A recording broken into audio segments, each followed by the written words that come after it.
Recording. Good morning, welcome everybody. We're just going to give a couple of minutes to get set up and then we'll do the introduction.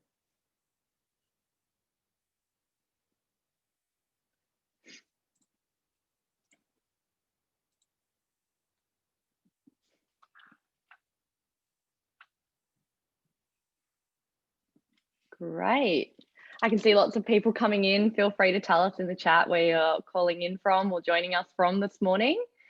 But in the meantime, welcome to Giants Weekly. My name is Malia. I'm part of the Blackbird team. And today we're very lucky to have Adam Schwab, the co-founder and CEO of Luxury Escapes, joining us.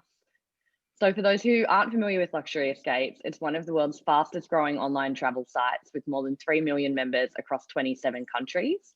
And Adam has been there from the beginning. So he's built the Luxury Escapes team to hundreds of individuals across the world, going from, the journey of being a scrappy founder to a scaled up leader. And he's learned a few valuable lessons about building thriving teams along the way. And so today, Adam's going to cover how to navigate the co-founder relationship, what to know about early hires and team building, and some of his leadership strategies on the story from startup to scale up. Now, Adam won't be presenting slides for this one, but as usual, we'll leave around 10 minutes at the end of the session. So if you've got questions, please post them in the Q&A and we're going to do our best to get them all. Hey, from Tampa, Florida, love that. And yeah, in the meantime, I'm going to hand over to Adam. He's going to take us through his thoughts and then we'll get into the Q&A. So over to you, Adam. Thanks, Amelia. Hi, everyone.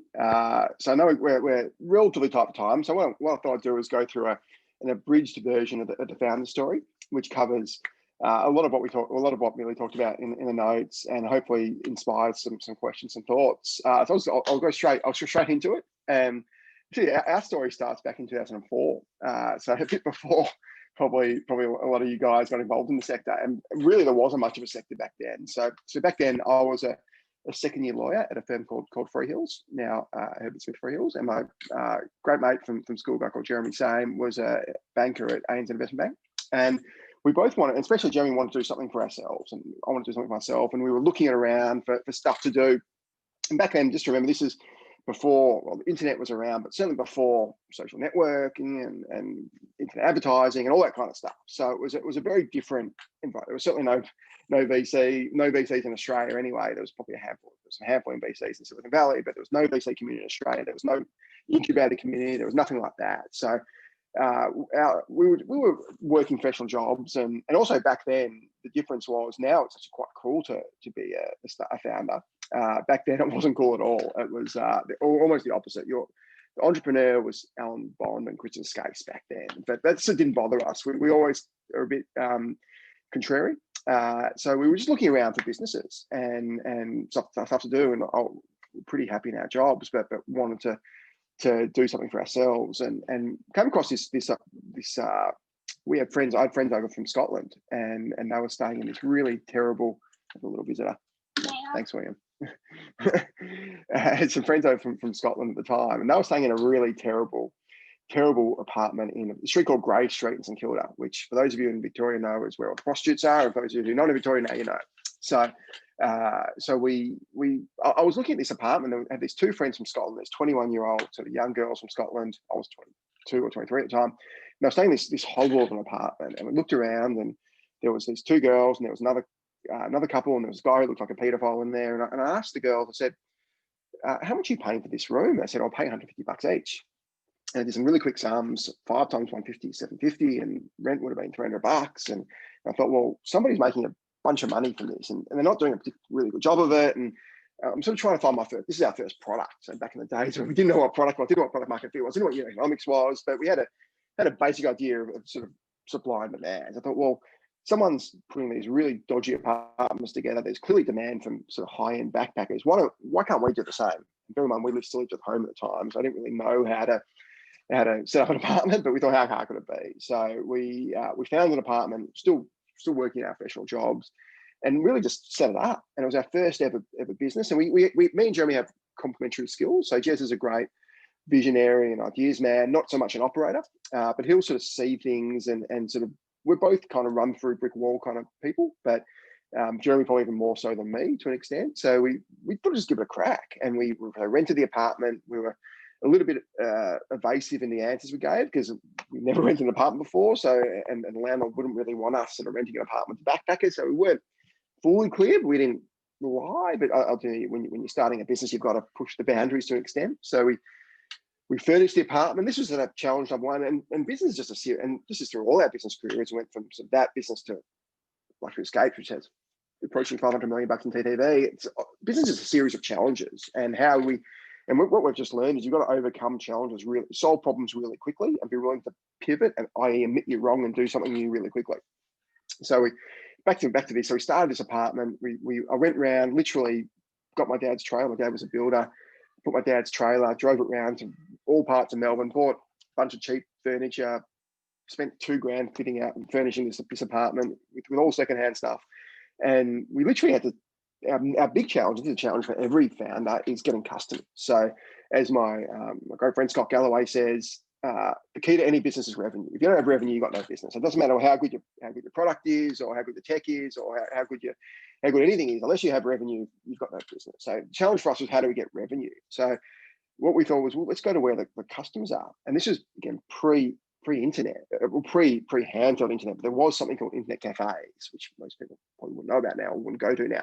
So what we do is simply go to internet cafes around Melbourne, and then everyone had this sort of board of stuff, and I printed using Microsoft Publisher this A4 piece of paper, and it had our phone number on the bottom, and it had an advertisement, and rip off everybody else's papers, put ours on, and we'd go around to all the internet cafes and do it. And Jez would drive, I would drive, and Jez would stay in the car, I'd run in, do it, go to the next one. And we had an open house, and we had 50 people in there and rented it out. And that was how we started. And we just basically replicated that model and found different outlets for sale. So we moved from the internet cafes to finding a magazine called TNT, which is a backpacker magazine. And we basically grew the business to 50 apartments. So we didn't really know what we were doing.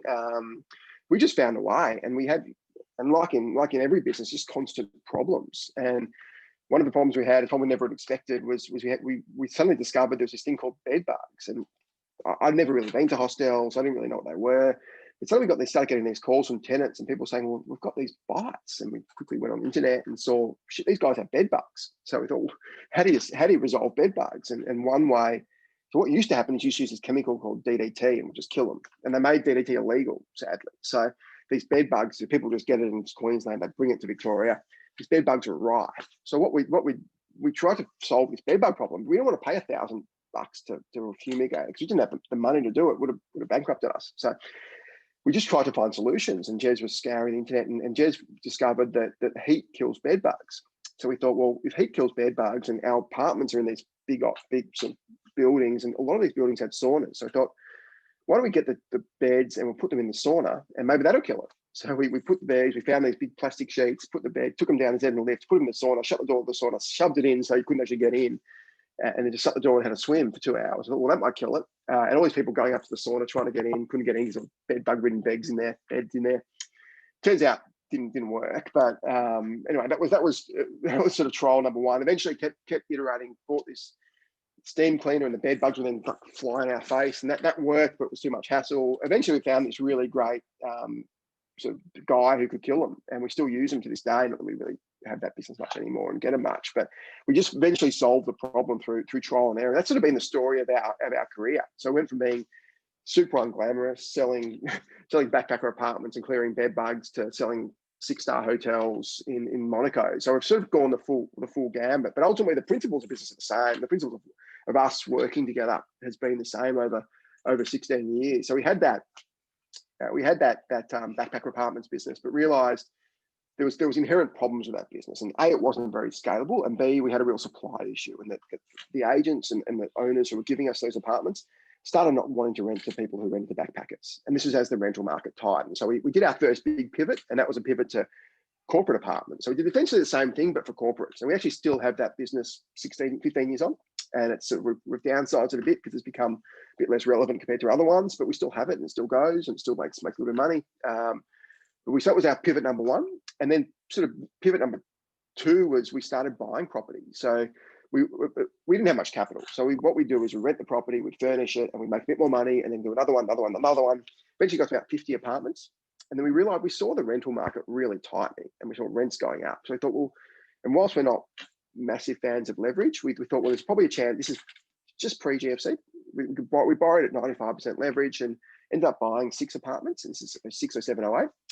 And we rented them ourselves. So we were able to make money, so positively gear the apartments. And we did that for a couple of years. And then both Jeremy and I are very debt averse. We just don't, as most startup founders, most of you guys probably are, most guys and girls probably are. So a couple of years later, we made the apartments look nice, sold them, and ended up making $1 million windfall just from pure luck.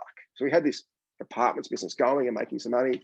We had this $1 million burning a hole in our pocket. We were about 29, so we could have taken the money out and bought some houses, or we could have rolled the dice. So being sort of risk seeking, we both pretty unequivocally wanted to roll the dice. So we just thought we just kept it out, like we did back in 2004. We just kept our eye out for what other business can we do. And at the time, Jez somehow managed to get a free course at Harvard. He was auditing a course at Harvard over our summer, our winter, and was there. And he saw, not at Harvard specifically, but just in the media in the US, this business called Groupon, and this business called Groupon was going really well.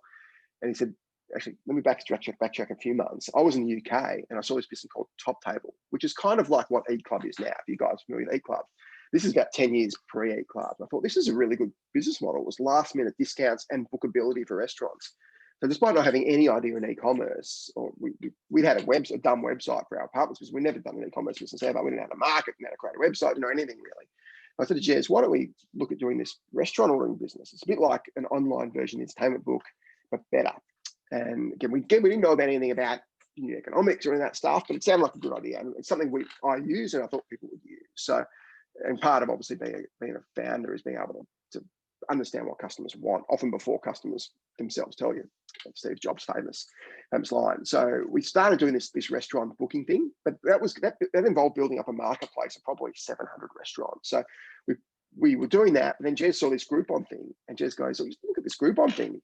He said, "Oh, these guys sell 1 deal a day, and it seems that it's the fastest ever business to $1 billion in TTV. Why don't we do that?" And I said, "Oh, the Groupon thing sounds like a shit idea." And Jez goes, "They take 50% margin." I said, "That sounds like a great idea." So then we immediately put the restaurant thing on hold and actually went back to it later and started the Groupon thing. So we started in January 2010, and we clearly weren't the only person who had this idea. So we did it, but then so did the Catch of the Day guys. So Dean McAvoy from Spreet, who's part of the Startmate community. So did the Living Social guys, or the Jump On It guys, Living Social. So did Josh Mutha, who's now one of our co-founders of Luck. So there's a bunch of people who saw what we saw, and we were about the 5th or 6th out of the gate. And we quickly ran as fast as we could because it was a bit of a land grab. And we launched in July 2010, and it was a typical startup hustle launch. So day one, me and Jez and another guy were literally on the streets handing out pamphlets, and people who I used to work with at law firm would walk past me thinking, geez, this guy's hit rock bottom. And I remember I went home that night and it was freezing cold Melbourne winter's morning, handed out a shitload of pamphlets. We'd sold like $51 things. We weren't even making any margin on. So it sold like $50 worth of stuff. I thought, because my wife thought, but this seems like a bloody waste of time. She wasn't my wife then, she's my wife now. This seems like a complete waste of time.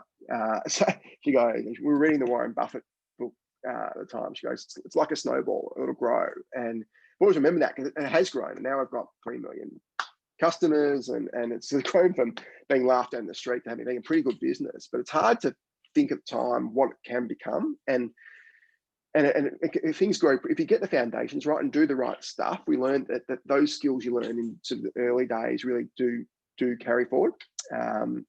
So we had this deals business, and it started going really quickly. So we went from sort of day one handing out pamphlets to making sort of 100 grand margin a week within 6 months. So it was a really fast growing business. We realized pretty quickly that model, and we still have that business, and we still own with Gabby and Hezi from Catch, Scoop On and Kudo and Treat Me, but realized there were problems with that business. Whilst it was a great business in many ways, there were some problems with the unit economics of the business. But what we did notice that the travel part of that business was really good. And there's a few reasons. So if we're selling vouchers to a day spa or a restaurant, it's a $50 basket size AOV, but as much work as if we sold a $2,000 holiday. So you've got much better economics in travel. And you're also dealing with really good brands like Hilton and Hyatt, Accor and Marriott and those guys. So they really care about the customer experience. So the unit economics just made a lot of sense with travel. So we started slowly, and in hindsight, I probably should have done this quicker, we started slowly from probably 2011, 2015, pivoting to a full-blown travel model. We launched Luxury Escapes in 2013, but it was still just a part of what we had was a bigger business. So we had e-commerce product businesses and we had local businesses, and then gradually we sent more and more focus on travel. And we later realized in a reverse sense, most any entrepreneurs on this call know that generally people now, there's a much more well-trodden path. So you work out what's the problem. You think I can solve this problem. Usually a problem in your day-to-day life. I can solve this problem. Then you go from what's the problem to you might join an incubator, or you might raise some seed capital, and then you optimize solving the problem over the years. And then you use the digital marketing tools like social and SEM, and it's not easy, but it's now a much more well-trodden path. Back then, we didn't know what the problem was. We sort of started doing a business, and later we back solved the problem, which is really unusual. So problem we solve a couple of problems. I know we're getting tight for time, but let's go into some of these key points about Luxury Escape specifically. But at Lux, we solve a couple of really big problems. We solve problems, being a curated marketplace, we solve problems for the customer and for the supplier. The problem we solve for the customer are twofold. One, we make buying travel easy. Buying travel is a really big challenge, because if you look at where you can buy travel, you can buy travel from an OTA, online travel agent, like Booking.com and Expedia, which is a really great way to buy travel if you know where you want to go. If you don't know where you want to go, there's 300,000 places on there, and it's really hard to tell what's what. Second thing is we provide fantastic pricing. So unlike basically every other channel, be it Flight Centre, Booking, Expedia, whatever, our pricing is between 30 and 70% off. And this is off really good places like Ritz-Carlton, like Park Hyatt, like Pagan, like great cruise ships, so it's the world's best hotels at the world's best pricing. So for a customer, we solve a fantastic set of problems. And for our suppliers, it's actually even more interesting in that how we get those discounts is because we can make money for our suppliers. We make money on our suppliers in a really roundabout way. So most suppliers sell at the same price to everyone. But what we come and do is we say, give us a really, really good package for a really short period of time, 2 weeks. And in that short period of time, we'll sell lots and lots of product. And we'll sell product when you need it. So we'll sell revenue in your off-peak time. So when you know you're going to be 50% full or 50% empty, we'll sell you room nights. We'll be selling room nights that are otherwise wasting or diminishing inventory. So it's basically revenue for nothing. Even though it's less money they get from Booking.com, it's a lot more than an empty room. Plus, we don't ever sell a bed in a room and nothing else. We sell the full package. So we sell a bed, a room, breakfast, spa treatments, transfers. It depends what the hotel is, but we'll sell lots of different stuff. So the beauty is the customer really likes that. And the hotel really likes it because they're able to maximize their own basket size, and they're able to sweat all their inventory. The third thing we do for hotels is we sell on average 6 months in advance. So that allows hotels to do what's called yielding up. So whilst they get a lower rate for us, they can increase their rates on other channels because they've filled a lot of their rooms. So we're a bit like aircrew for a hotel, but in a leisure sense. And the fourth thing we do for hotels is give them great marketing support. So we've got 3 million plus members. We've got a TV show, we've got a magazine, we've got EDMs, we've got all this stuff that we can promote individual hotels to lots and lots of customers. So we've sort of come up with this model that is a really different model, and we continue to expand that model. So what we're about to build now is a bigger curated marketplace. So we've got a lot more stuff. So in a couple of months, we'll be able to sell not just flash product, but lots more product, also at great pricing, but to any destination in the world. So I've taken what we think is a really good model that solves a great problem for customers and for merchants, and trying to expand that model across different products and have, at the same time, broadening supply, but also obviously broadening demand as we take the business global. And we're already a business that sells about 15 to 20% of our sales come outside Australia. We want to try and make that 50-50 and hopefully majority outside Australia soon. So I've sort of raced through our story in about half the time as usual, but I'm cognizant that he's got me on a very strict time schedule. So I'll throw back for questions if there are any. Thanks, Adam. That was a rapid fire walk through the different businesses that you have run. And I know you touched on your relationship with Jeremy and his role as a co-founder in a number of your businesses. Can you talk a little bit about how that relationship has evolved over the years and maybe how it changed in the different businesses that you've run together? Yeah, for sure. I think the tendency for people to assume founders have to be 50-50 on everything. And that's not just equity, that's also work. And I think for us, that didn't reflect our skills. And my skills are probably slightly more as an operator. And obviously you have, just because it means operator doesn't mean you can't do strategy. You obviously do both. But I was probably a better operator, and Jeremy wasn't a great operator, but he was more of a visionary. So certainly in the early day, one of the great ideas that Jez had was we had to, like every marketplace business, we had to solve the chicken and egg problem. So this is pre-deals days. And so we go into a restaurant or a day spa and say, we want you guys to advertise on our website. And they'd say, what website? We say, it's coming. I said, what customers? Say, they're coming. And they go, well, why would we advertise with you? You got no customers on our website. We had to solve that. Like everyone had to solve the chicken and egg problem. And we did it. And Jez came up with the idea, and he found there was this Facebook group called Secret Melbourne. This is back when Facebook gave you free viral reach. It doesn't now, but back then you could get free viral reach before Facebook realized they could monetize it. And hence it's now worth $700 million. But Facebook would give you viral reach with just a free page. So Jeremy found this page called Secret Melbourne, and I came up with the idea of buying it essentially, or buying the admin rights, because it's illegal to buy a page. So just circumvented Facebook's rules. And because when we paid 20 grand for this page and had 50,000 users, and that gave us that solved the chicken and egg problem. So we could walk into a restaurant and say, we actually do have 50,000 users. And we then sock puppeted and created all these fake accounts and promoted deals, and that got us started. And that was Jeremy's idea, and Jeremy's sort of out of the box thinking to do it, and my ability to execute it to got it done. So we needed the complementary skills to do it. And as the business got bigger, Jez sort of faded out of the operations, because and he still, like yesterday he sent me, he's very good at social media. He sent me, here's a problem with that social media. He sent it to me, I sent it to a social media guy, and we've got it fixed. So he still keeps an eye on things very closely, but more as a sort of director. And he lives in Ireland now and has a bunch of other businesses, and we do most things together. We're both directors of Bookwell, both shareholders in Bookwell, both shareholders in Blue Thumb. Both have a bunch of other businesses, do a couple of things separately, but the majority of the stuff we do together, and we speak multiple times a day on messaging, have different political views, but otherwise have very similar views on, he's very sad, I'm very happy at the moment, but we have very similar views on business strategy and on value and that kind of stuff. So our roles have definitely changed, but I think you've got to recognize each other's strengths and weaknesses, and also be willing to be generous and humble, and stick to your views when you need to, but also listen to other people's views when they're valid as well. Yeah, good one.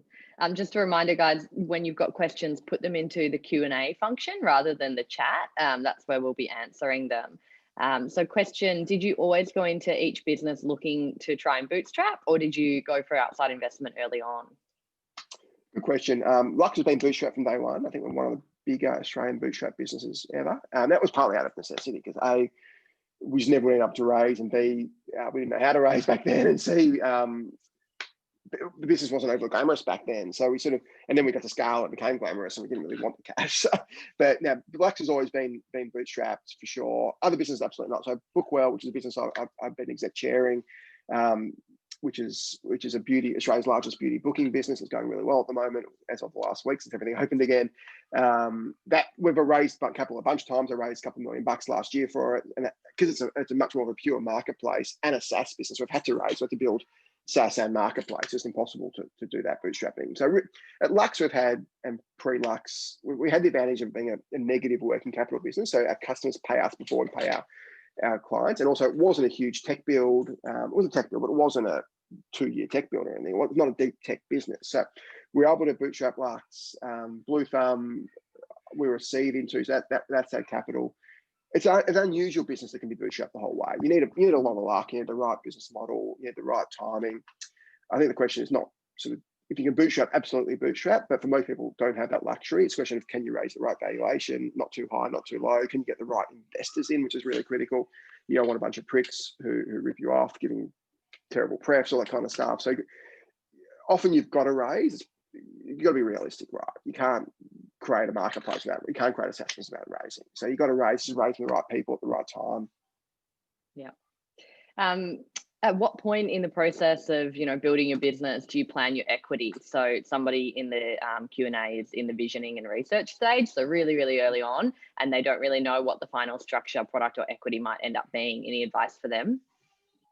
I think it's moving fees. I think it really depends on who's joining and who's contributing. I'm assuming talking co-founder rather than VC, because VC kind of speaks for itself in terms of valuation. But in terms of co-founder, certainly if you're a single founder initially, my advice to, I speak to a lot of people at this stage, maintain as much equity as you can, because you're going to need it for later on. And obviously recognize other people. If you're a product co-founder, you bring a tech co-founder in, that has a value. If you're bringing a marketing co-founder, it's got a value. obviously be wary, have the right clawbacks. It really depends on what stage you're at in the business and how much the co-founders are contributing. If it's a very equal relationship, you're probably getting that 50-50. But my data has always shown that the two founders is the sweet spot, and there's a reason for that. And I genuinely support that. And I'm even though I've got half the equity or less than half the equity I would have had, there's no doubt having a co-founder was hugely beneficial for us. So it's yeah, obviously maintain them as much equity as you can, but you got to be realistic and fair about it. But my advice is always just be frugal with equity. Great response. What about culture? What's the role that culture has played in your business, and how important do you think that team culture has been in those businesses' success?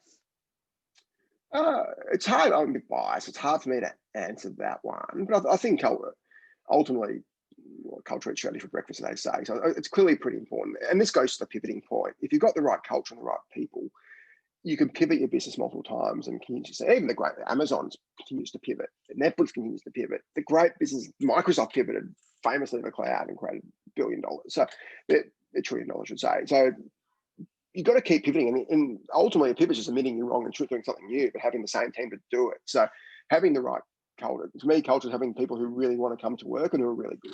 So if you've got that, essentially, then I think your business is successful. I think we've maintained a pretty good culture, but it's hard for me to answer. It's like saying everybody thinks their kids are good looking. So it's I'm going to give a biased response, but I'd hope if you ask Chelsea or someone or Paul or some of the people who've worked for us for 10 years, I think they like to come to work, and I think we've got a positive culture and an embracing workplace. Yeah, absolutely. And you're now a mentor and investor to a bunch of startups, including, as you mentioned, through StartMate. Are there any common growing pains in terms of the team and the co-founder relationship that you see in early stage startups, and what kind of advice might you give them? Most of my investors had a really good run, to be honest. Like Blue Thumb's founded by a couple of brothers. Bookwell's founded by Matt and Nathan, who knew each other really well from Menu Log and Eat Now. So it's a pre-existing relationship. So most of our founding teams have actually been incredibly good, and I think part of it, your challenge as an investor is to support those guys. And there's two really big categories of investors who do everything they can to help, and investors who do everything they can to make as much money as they can and screw the founders. And as a founder, you've got to be really careful to find the right one.